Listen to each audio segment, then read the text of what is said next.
आवेश स्थायी होगा उपासना के द्वारा।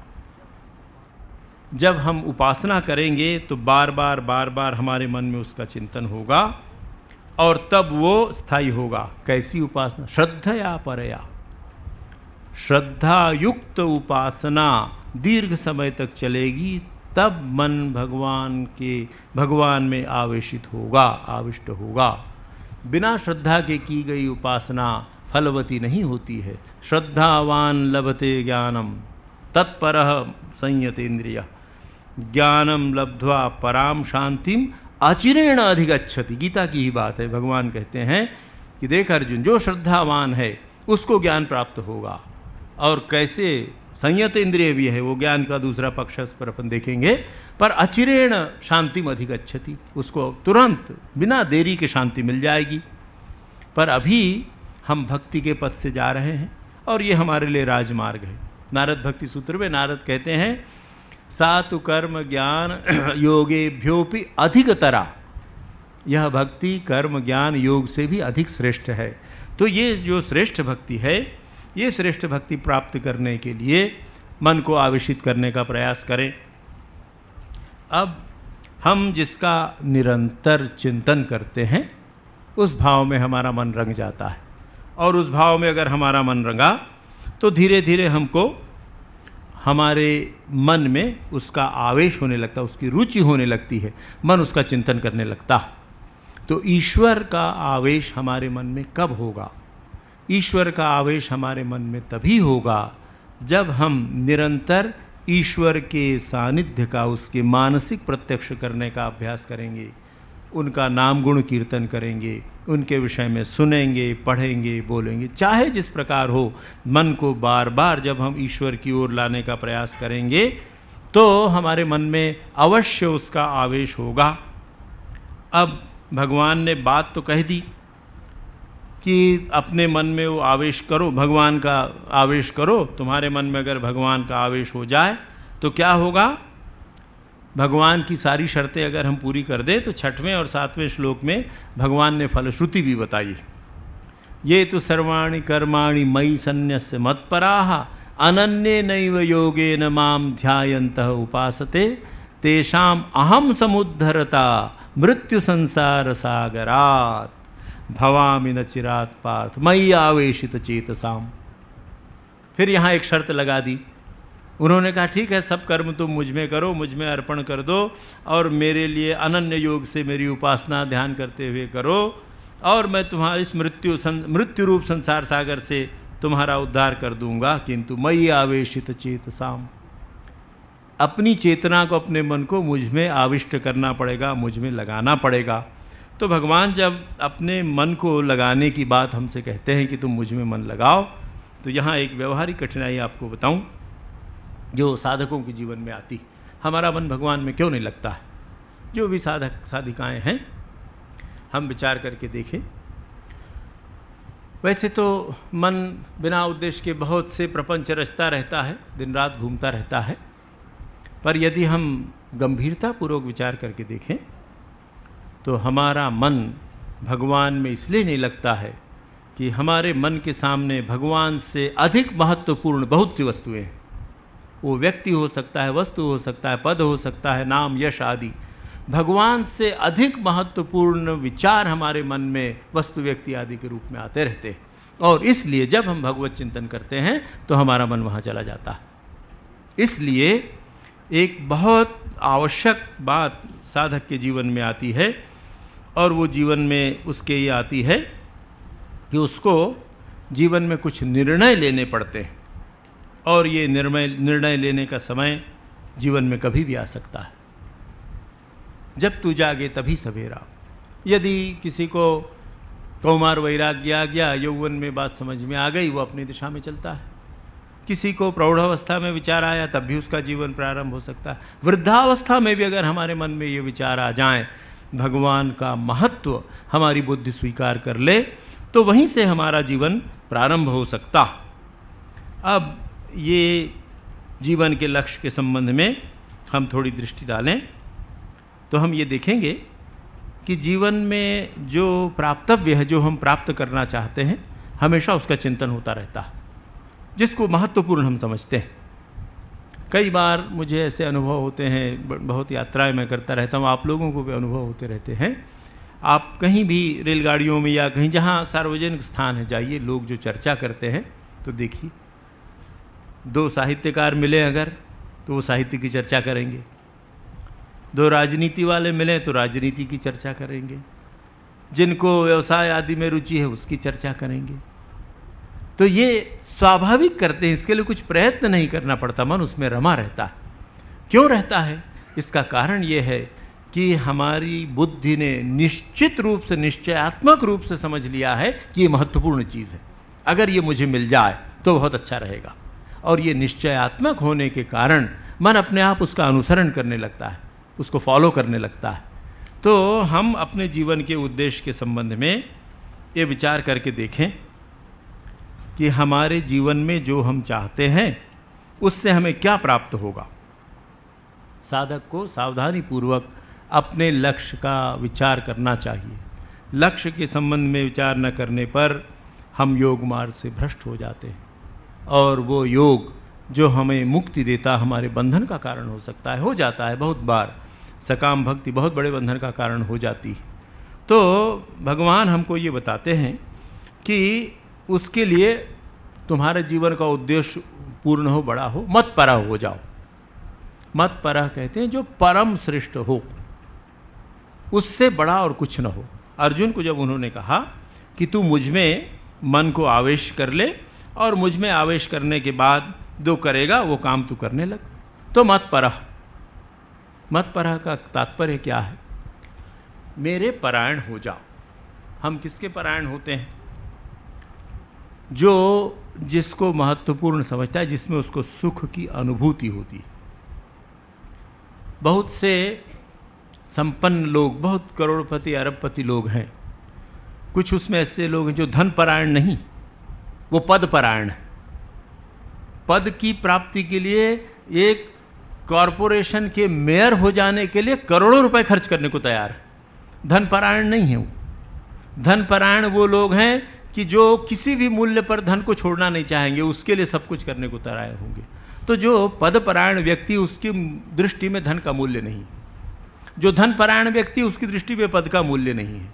इसी प्रकार अगर हम भगवत परायण हो सकें तो हमारे लिए दूसरी चीज़ों का मूल्य कम हो जाएगा, हम सब छोड़ने को तैयार हो जाएंगे। पर ये भगवत परायण बुद्धि कब आएगी? कब मनुष्य भगवत परायण होगा? मनुष्य भगवत परायण तभी होगा जब उसकी दृष्टि में ये लगे तो कि भगवान कोई महत्वपूर्ण वस्तु है, भगवान कोई ऐसा तत्व है कि जिसको पाने के बाद हम सब कुछ पा लेंगे, और उनको पा लेने के बाद हमारे जीवन में कोई कमी नहीं रह जाएगी। इसलिए भगवान हमको बताते हैं कि हे अर्जुन, क्या होगा अगर तू मतपरायण होगा?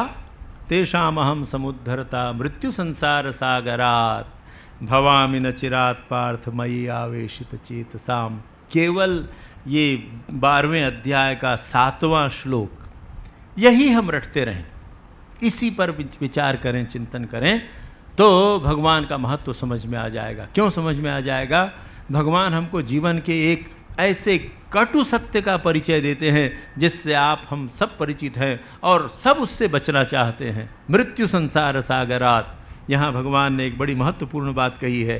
संसार सागर आप हम सुनते आए, पर संसार सागर है क्या?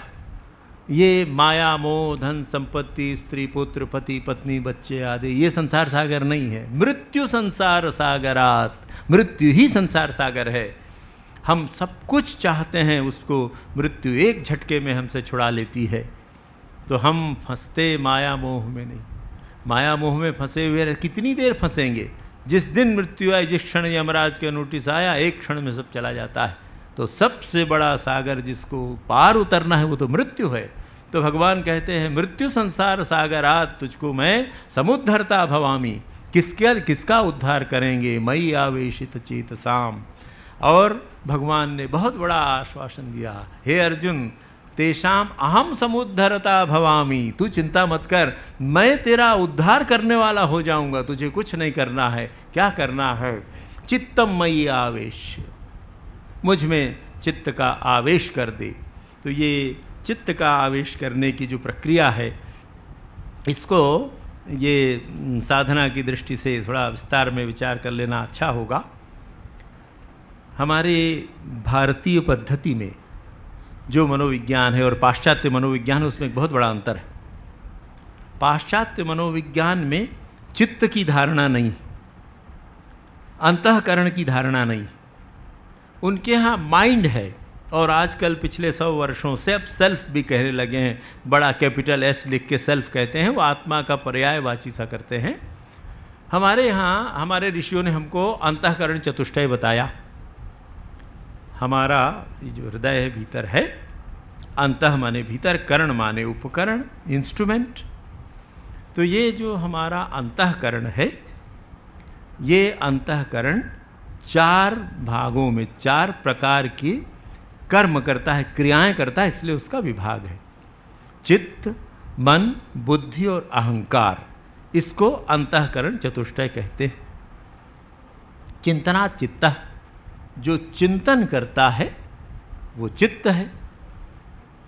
हम विचार करते हैं, कोई भी चिंतन अपन कर रहे हैं, तो वो हमारे अंतःकरण की चित्त की वृत्ति है, चित्त का वो कार्य है। फिर मन, मन क्या है? जो संकल्प विकल्पात्मक है, उसको मन कहते हैं।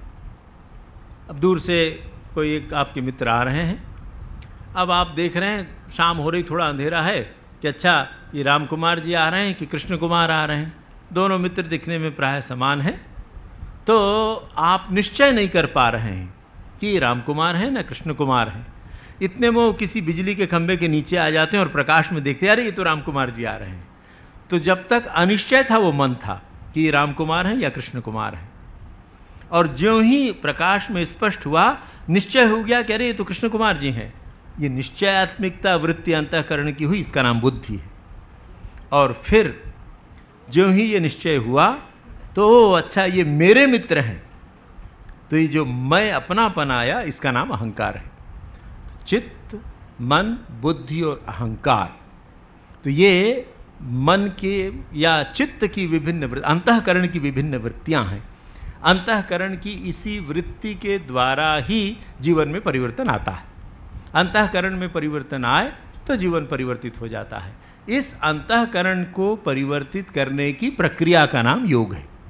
योग से अंतःकरण में ही परिवर्तन करना पड़ता है, और भक्ति योग उसके लिए राजमार्ग है। तो ये चित्त की जो वृत्तियां हैं, ये किस प्रकार बदलेंगी, किस प्रकार परिवर्तन इसमें आएगा, इसके लिए भी भगवान ने इसमें बहुत अच्छे उपाय बताए हैं, और क्रम से वो उपाय बताए गए हैं। 8वें में कहते हैं मय्यावेश मनो मय्येव मनाधस्तु मयि बुद्धिम निवेशय निवशस्यसि मय्येव अतः ऊर्ध्वं न संशयः। हे अर्जुन, मुझ में ही तू मयि एव मन आधत्स्व, मुझ में ही मन को लगा। मयि बुद्धिम निवेशय, यह अत्यंत महत्वपूर्ण बात है। निवशस्यसि मय्येव अतः ऊर्ध्वं न संशयः, तो मन को कैसे आवेष्टित करें और बुद्धि को कैसे निवेश करें। मन को आरोपित कर लगा दे मुझ पर, रख दे मुझ में, और बुद्धि को निवेशित कर दे, योजित कर दे उसमें। जिस प्रकार घोड़े को तांगे में लगा दिया जाता है, इस प्रकार उसको निवेशन कर देना, लगा देना। और अगर ऐसा कर सके तो निवशस्यसि मय्येव अतः ऊर्ध्वं न संशयः, तू मुझ में ही निवास करेगा। और फिर उसके बाद 9, 10 और 11 में ये क्रम है कि अगर ये न कर सके तो ये कर, ये न कर सके तो ये कर। आज यहीं चर्चा को विराम दूं। आगामी कल इस बात पर हम विचार करेंगे कि अंतःकरण की जो 4 वृत्तियां हैं, इन वृत्तियों को कैसे प्रशिक्षित किया जा सकता है। और उसमें अत्यंत महत्वपूर्ण वृत्ति है बुद्धि की वृत्ति। बुद्धि की वृत्ति से ही मन संचालित होगा, चिंतन नियंत्रित होगा, अहंकार नियंत्रित होगा। इसलिए सारा सार भगवान प्रसन्न हुए अर्जुन पर तो क्या कहते हैं, बुद्धिम ददामि, बुद्धि दे रहा हूँ, बुद्धि योगम समाश्रित्य, बुद्धि योग का आश्रय ले। तो ये बुद्धि, सामान्य बुद्धि जिसको इंटेलिजेंस कहते हैं, ये इंटेलिजेंस नहीं है। भक्त्या तो अनन्यया शक्य अहमेव एवं विद अर्जुन ज्ञातुम द्रष्टुम च तत्वेन प्रवेष्टुम च परंतप। मत्कर्म कृन् मत्परमो मदभक्तः संगवर्जितः निर्वैरः सर्वभूतेषु यः स मामेति पांडवः। द्वादश अध्याय में अर्जुन इसके संदर्भ में पूछते हैं, एवं जिस प्रकार आपने कहा, एवं सतत युक्ता ये भक्ता त्वां पर्युपासते ये चाप्यक्षरम अव्यक्तम तेषां के योगवित्तमाः। श्री भगवान उवाच मयि आवेश्य मनो ये मां नित्ययुक्ता उपासते श्रद्धया परयोपेतास्ते मे युक्ततमा मताः। एतु अक्षरम अनिर्देश्यम अव्यक्तम पर्युपासते सर्वत्रगम अचिंतम च कूटस्थम अचलम ध्रुवम सन्नियम इंद्रिग्रामम सर्वत्र समबुद्धयः ते प्राप्नुवन्ति मामेव सर्वभूतहिते रताः। किंतु क्लेशो अधिकतरस्तेषाम् अव्यक्तासक्तचेतसाम् अव्यक्ता गतिर्दुःखम देहवद्भिरवाप्यते। ये तो सर्वाणि कर्माणि मयि सन्न्यस्य मत्पराः अनन्येन योगेन मां ध्यायन्तः उपासते तेषामहं समुद्धरता मृत्युसंसारसागरात् भवामि न चिरात् पार्थ मयि आवेशितचेतसाम् मय्येव मन आधत्सु मयि बुद्धिं निवेशय निवशिष्यसि मय्येव अतः ऊर्ध्वं न संशयः। इस 8वें श्लोक तक कल आपके सामने कुछ बातें रखी गई थी। कल भूमिका के रूप में आपके सामने कुछ बातें मैंने रखी थी, जिसमें जीवन के प्रयोजन के संबंध में एक बात आपके सामने रखी गई थी कि जब तक हमारी बुद्धि में इस बात का निश्चय न हो कि ईश्वर प्राप्ति ही जीवन का लक्ष्य है या प्रयोजन है, तब तक कोई पथ हमारे लिए उपयोगी नहीं होगा, चाहे वो ज्ञान योग हो, राजयोग हो, कर्मयोग हो, भक्ति योग हो। जीवन का लक्ष्य आध्यात्मिक जीवन की एक बहुत बड़ी शर्त है। उसके बाद एक बात और आपके सामने रखी गई थी कि इस जीवन के लक्ष्य की प्राप्ति में सबसे बड़ी बाधा है वासना, किसी भी प्रकार की, शुभ और अशुभ दोनों। सामान्यतः धर्म की भाषा में जिसको पाप और पुण्य कहते हैं, तो पुण्य भी भगवत प्राप्ति के मार्ग में उतनी ही बड़ी बाधा है जितनी पाप। बंधन संकल्प चाहे लोहे की हो या सोने की, बंधन तो बंधन है। इसलिए वासना भगवत प्राप्ति के मार्ग की सबसे बड़ी बाधा है। और ये निवेदन आपके सामने किया गया था कि ये वासना का बंधन केवल उपासना से कट सकता है और कोई उपाय नहीं इसका। जैसे हीरे से हीरा कटता है, उसी प्रकार वासना केवल उपासना से कट सकती है। उपासना के विभिन्न प्रकार हैं, विभिन्न उसकी विधाएं हैं, उसके आयाम हैं, किंतु केवल उपासना से ये बात कटेगी। आज थोड़े से उन श्लोकों पर चर्चा करते हुए विस्तार में हम ये देखने का प्रयास करें कि ये उपासना क्या है। 8वें श्लोक तक भगवान ने हमको उपासना की बात कही है। उपासना के साथ फलश्रुति भी बताई है कि तेषाम अहम समुद्धरता मृत्यु संसार सागरात्। 9, 10, 11 और 12, 9, 10 और 11 श्लोकों में भगवान ने विकल्प बताए कि अच्छा ये नहीं कर सकते तो ये करो, मुझ में मन को नहीं लगा सकते स्थिर रूप से तो अभ्यास करो, अभ्यास नहीं कर सकते तो मेरे लिए कर्म करो, मेरे लिए कर्म नहीं कर सकते तो कर्म फल का त्याग मेरे लिए करो। ये कहने पर ऐसा लगता है साधक के मन में, भक्त के मन में ये संदेह हो सकता है, तो ये तो फिर एक से एक नीचे दर्जे की साधनाएं हैं। सबसे अच्छी साधना तो मय्यावेश्य मनो ये माम और सर्व कर्म फल त्यागम तो एकदम घटिया दर्जे की बात है। भगवान कृष्ण बहुत बड़े मनोवैज्ञानिक थी, वो तो खैर अवतार थे। सामान्य महापुरुष भी जो हमारे देश में हो गए हैं, उन्होंने अपने मन को पूरी तरह जान लिया। इसलिए मन में भूतकाल में जो बातें थीं, वर्तमान में जो हैं और भविष्य में जो आएंगी, इसको सब वो जानते हैं। त्रिकालदर्शी का यही अर्थ है। तो भगवान ने तत्काल समझ लिया कि मैंने जो कहा तो अर्जुन के मन में ये बात लगी होगी कि कौन सा छोटा है, और 12वें में तत्काल कहते हैं श्रेयो ज्ञानम अभ्यासात ज्ञानात् ध्यानम विशिष्यते ध्यानात् कर्म फल त्याग त्यागात् शांति अनंतरम, उसकी व्याख्या उन्होंने बता दी। 13वें से 20वें श्लोक तक, 13 को लेकर 8 श्लोकों में भगवान ने भक्तों के गुण बताए हैं या लक्षण बताए। आप देखेंगे यदि अंतिम 20वें श्लोक को छोड़ दें तो 33 और नहीं तो 37 गुण या लक्षण आपको मिलेंगे। भक्त में क्या क्या गुण या लक्षण होने चाहिए। लक्षण इसलिए कि किसी भी वस्तु का ज्ञान, व्यक्ति का ज्ञान, कोई भी ज्ञान हमें लक्षणों के द्वारा होता है। कैसे लक्षण से आप जानते हैं? अब जैसे किसी व्यक्ति से मेरा परिचय न हो, आप उनको बताएं कि भाई स्वामी सत्यरूपानंद को ये पत्र दे आओ, तो आप उसको क्या बताएंगे? नाम से तो कुछ जान नहीं सकता वो। अच्छा देखो, गेरुआ वस्त्र पहने होंगे, मुंडित मस्तक होंगे, चश्मा लगाए होंगे, इस प्रकार हुलिया जिसको अपन कहते हैं, ये हुलिया क्या है? लक्षण तो है। इन लक्षणों से वो व्यक्ति मुझे पहचान लेगा। इसी प्रकार आप देखिए जीवन में जो कुछ भी हम जानते हैं लक्षणों से जानते हैं। तो लक्षणों के द्वारा हमारा वस्तु से, व्यक्ति से सबसे परिचय होता है। अब जो लक्षण मुझ में हैं, ठीक वही लक्षण अगर किसी दूसरे व्यक्ति में आ जाएं तो उस व्यक्ति में वही भाव हो जाएंगे जो मुझ में है। एक सन्यासी की जो बाह्य वेशभूषा है, बाह्यचर्या है, उसके साथ उसके कुछ आचार व्यवहार के नियम हैं, लक्षण हैं।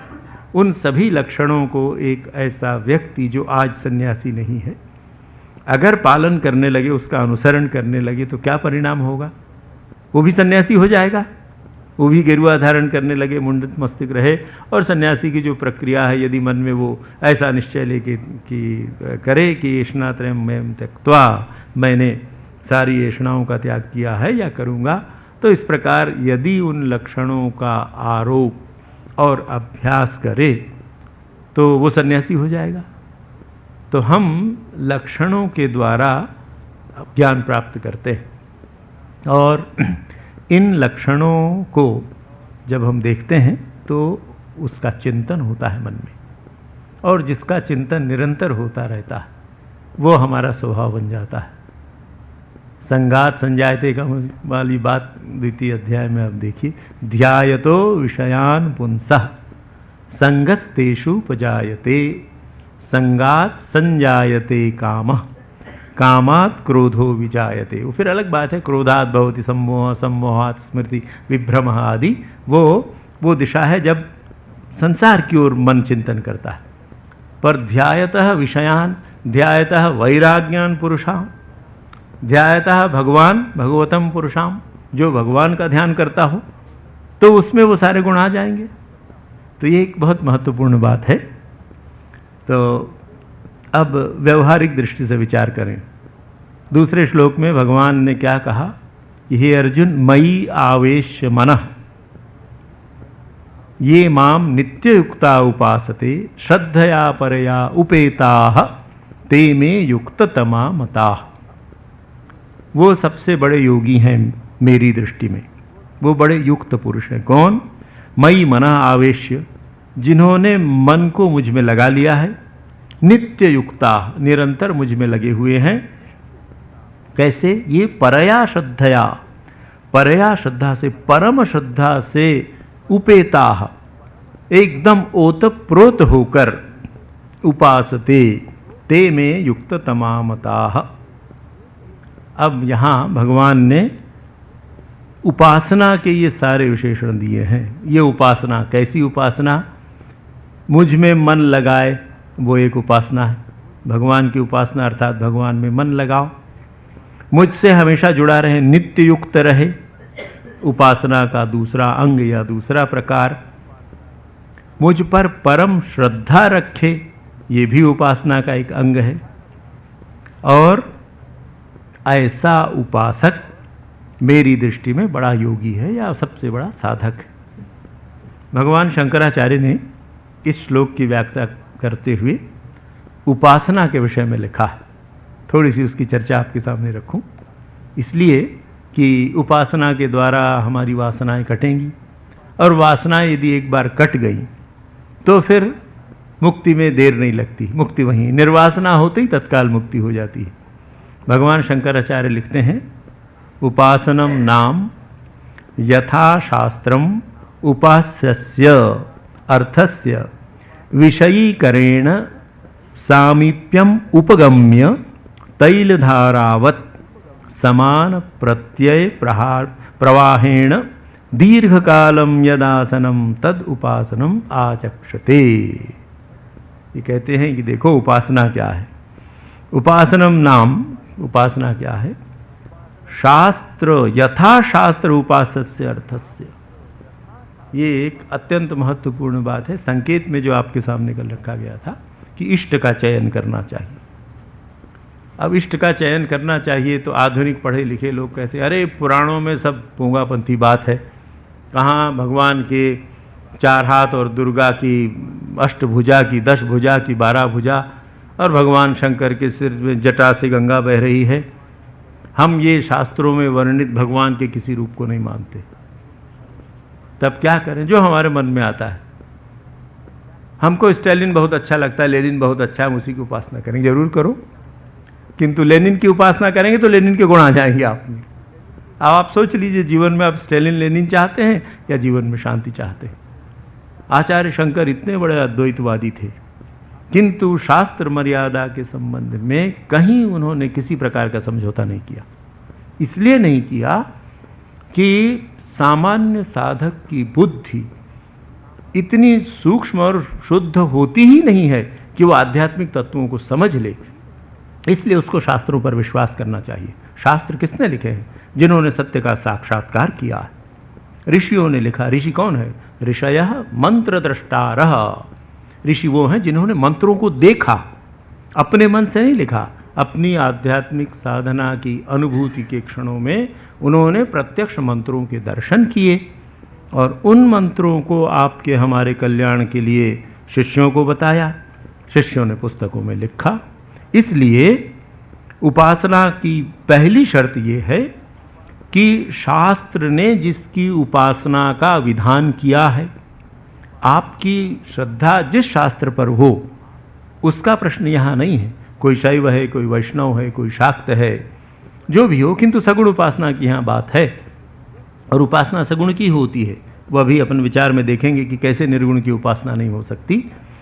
तो जो शास्त्रों में बताया गया ऐसे उपासना के विषय सामीप्यम उपगम्य, उसके समीप जाकर मुझे कृष्ण की भक्ति करनी है, आपको राम की भक्ति करनी है, इन्हें शिव की भक्ति करनी है, किसी भी देवता या किसी भी ईश्वर के रूप की भक्ति करनी है, तो शास्त्रानुसार उनके रूप और गुणों को जान लेना चाहिए, सुन लेना चाहिए, पढ़ लेना चाहिए।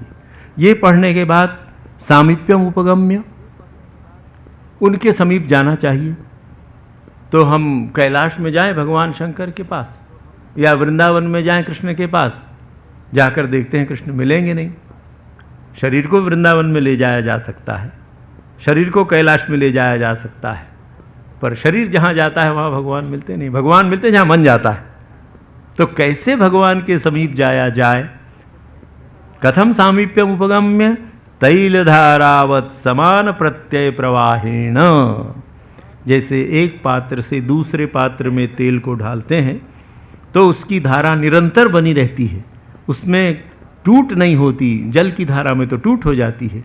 तो जिस प्रकार तेल की धारा एकदम निरंतर बहती रहती है, उस प्रकार जब समान प्रत्यय कहते हैं मन की वृत्तियों को, मन की वृत्तियां निरंतर इष्ट के चिंतन में, इष्ट के ध्यान में तैल धारा के समान, कब तक? दीर्घ कालम, बहुत देर तक, यद आसनम, जहां लगी रहें, जहां रुक जाएं, जहां बैठ जाएं, उसका नाम उपासना है। तो तात्पर्य क्या हुआ? तात्पर्य ये हुआ कि हमारा मन निरंतर जिस इष्ट का चिंतन करता है, जिस वस्तु का चिंतन करता है, जिस व्यक्ति का चिंतन करता है, हम उसकी उपासना करते हैं। निरंतरता आवश्यक है। तो ये निरंतर, और ये निरंतर चिंतन दीर्घ काल जब होता तो वो उपासना में परिवर्तित होता। अब देखिए, भगवान ने अर्जुन को निसंदेह बता दिया कि ये सगुण उपासना ठीक है, पर अर्जुन ने तो प्रश्न किया था कि सगुण और निर्गुण में कौन सी उपासना श्रेष्ठ है, ये मुझे बताइए, किसकी क्या गति होती है। तो तीसरे और चौथे श्लोक में वो कहते हैं, एतु अक्षरम अनिर्देश्यम अव्यक्तम पर्युपासते सर्वत्रगम अचिंतम च कूटस्थम अचलम ध्रुवम। इसमें भगवान के निर्गुण निराकार रूप का वर्णन किया है कि ये लोग किसकी, जो अक्षर है, क्षर कहते हैं जिसका क्षरण हो, जो छीट जाए, कम हो जाए, तो भगवान अक्षर है। अक्षर वही होगा जो न कम हो न अधिक हो, न छोटा हो न बड़ा हो, अच्छा हो न बुरा हो। किसी भी प्रकार का गुण अगर हुआ तो वो अक्षर हो जाएगा, अक्षर नहीं रहेगा। एक गुण रहेगा तो दूसरे का अभाव होगा। नीला है तो पीला नहीं हो सकता है, गर्म है तो ठंडा नहीं हो सकता है। तो गुण अगर रहे तो अक्षर होगा। रूप अगर हो, छोटा है तो बड़ा नहीं, बड़ा है तो छोटा नहीं, मोटा है तो पतला नहीं। आप कहीं भी विचार करके देखिए, किसी भी प्रकार के उसमें अगर रूप हो और गुण हो, नाम और रूप के भीतर जो भी धारणा है वो भगवान की धारणा हो, जिसकी धारणा हो, वो धारणा अक्षर होगी। और अद्वैत वेदांत की दृष्टि से या निर्गुण निराकार उपासना की दृष्टि से वो उपास्य नहीं हो सकता है, बहुत कठिन है, इसीलिए उसकी कठिनाई है। तो जो अक्षर है वो अनिर्देश्य होगा। अभी आपसे निवेदन किया गया था कि हम लक्षणों से या गुणों से व्यक्ति, वस्तु, स्थान आदि को पहचानते हैं, निर्देश करते हैं। फोटो कहाँ टंगी है, हमने दिखा दिया सामने दीवार में चक्र बना हुआ है, ये निर्दिष्ट कर दिया, इसलिए कि चक्र का रूप है, उसका नाम है, पर अक्षर नहीं है। चक्र टूट सकता है, पहले नहीं था, अभी है, फिर नहीं रहेगा। अगर अक्षर होता तो अनिर्देश अवश्य होता। हमने निर्देश जो ही किया कि देश और काल की सीमा में आ गया। तो ऐसा भगवान जो निर्देश्य है वो सगुण साकार होगा, निर्गुण निराकार नहीं हो सकता। तो निर्गुण निराकार की उपासना फिर वो अनिर्देश्य हो गया। जो अनिर्देश है, जिसका निर्देश नहीं किया जा सकता, अव्यक्तम, कैसे व्यक्त करेंगे आप। इस झोले में एक डायरी रखी, झोला अगर मैं खोल दूं, खाली कर दूं तो व्यक्त हो जाएगी, पर झोला बाहर भीतर से खाली हो तो उसको आप बाहर भीतर हिलाएं, क्या व्यक्त होगा, कुछ व्यक्त नहीं होगा उसमें से। तो जो अक्षर है वो अनिर्देश है, जो अनिर्देश है वो अव्यक्त है, उसको व्यक्त नहीं कर सकते आप। ऐसा जो अनिर्देश और अव्यक्त है वह सर्वत्र गम, आकाश जैसे सब जगह है। तो जिसका निर्देश नहीं किया जा सकता, जो व्यक्त नहीं किया जा सकता, और जो अक्षर है वो आवश्यक रूप से सर्वव्यापी होगा, क्योंकि कहीं भी ना हो तो अक्षर नहीं रहेगा, कहीं भी दिख जाए तो अव्यक्त नहीं रह जाएगा। तो इसलिए अव्यक्त है, अक्षर है, वो सर्वत्र गम होगा, सब जगह है। और सर्वत्र गम होने के बाद भी अचिंत्य है। हम आँखों से न देख सकें, कान से न सुन सकें, जिह्वा से न चख सकें, हाथ से या त्वचा से स्पर्श न कर सकें, किंतु मन से अगर उसका चिंतन कर सकें तो वो अनिर्देश्य नहीं हुआ। हम मन के द्वारा उसको देख सकते हैं, उसका चिंतन कर सकते हैं। तो भगवान कहते हैं नहीं, अचिंत्यम, उसका चिंतन भी आप नहीं कर सकते। और जो ऐसा अचिंत है, जिसकी चिंता भी नहीं कर सकते, वो कूटस्थ होगा। कूटस्थ कहते हैं जो एक जगह है, कभी नहीं बदलता है। जगह इसलिए कहना पड़ता है कि आप बिना स्थान के निर्देश नहीं कर सकते, बिना देश के निर्देश नहीं कर सकते। तो यहाँ कूटस्थ का अर्थ भी अपरिवर्तनशील है। जैसे लोहार अपनी निहाई रखता है, निहाई में पीट कर कितनी चीज़ें बनाता है, पर निहाई में कोई परिवर्तन नहीं होता, उसको भी कूट कहते हैं संस्कृत में। तो जो कूटस्थ है, कभी किसी प्रकार का जिसमें परिवर्तन नहीं होता है, और वो ध्रुवम अचलम, कूटस्थ है, वो चलेगा भी नहीं। और ध्रुवम, ध्रुवम का अर्थ सत्य भी, ध्रुवम का अर्थ अपरिवर्तनशील, सदा रहने वाला, शाश्वत। ऐसा जो भगवान है, अब सोचकर देखिए आप हम जो यहाँ बैठे हैं, ऐसे किसी भगवान की हम कल्पना कर सकते हैं? कहाँ हमारी बुद्धि जाएगी? तो एक तो ये कठिनाई है। निर्गुण निराकार की उपासना में जहाँ भी हमारी धारणा गई कि वो उसको सगुण बना देती है और फिर हम उपासना में आगे नहीं बढ़ पाते, तो ये कठिनाई भगवान बता रहे हैं। ये तो किसी तरह बात समझ में आई, पर निर्गुण उपासना की सबसे बड़ी कठिनाई ये है, उसकी एक पूर्व शर्त है, प्री कंडीशन है, और वो प्री कंडीशन, पूर्व शर्त पूर्ण किए बिना निर्गुण की उपासना संभव नहीं। इसलिए भगवान तुरंत कहते हैं संनियम इंद्रिय ग्रामम और सर्वत्र समबुद्धया। जो निर्गुण की उपासना करना चाहता, लोग आजकल तो प्रेस का और मशीन का ज़माना है, वेदांत पर, अद्वैत वेदांत पर बहुत सी किताबें छपी हैं, और ऐसे ऐसे महाचार्य जो संस्कृत का स नहीं जानते हैं, वेदांत का व नहीं जानते हैं, आधुनिक अवतार, उन्होंने भी बड़ी बड़ी किताबें लिखी वेदांत पर, और वेदांत पर लिख के free mixing and free thinking ऐसा सुंदर सुंदर नाम दे देते हैं कि इस प्रकार आप उसका चिंतन कर सकते हैं। और इस चिंतन में जब हम डूबते हैं तो होता क्या? क्योंकि हम देहात्म बुद्धि में बद्ध मूल है, इसलिए सारा चिंतन देह से संबंधित जो भी होता है, और पहले तो कम से कम हम संसार में रहते थे, इस चिंतन से मनुष्य विषयी और लंपट हो जाता है। आप देखते हैं उसका यही परिणाम हुआ ऐसे तथाकथित अवतारों। इसलिए भगवान ने ये शर्त लगाई, नियम में इंद्रिय ग्रामम नहीं, सम्यक रूपेण नियम्य। नियम में भी हो सकता था कि मन को वश में, इंद्रियों को वश में करके भगवान की उपासना करो, जैसा सामान्य भक्तियां हम लोग सगुण उपासना में करते हैं।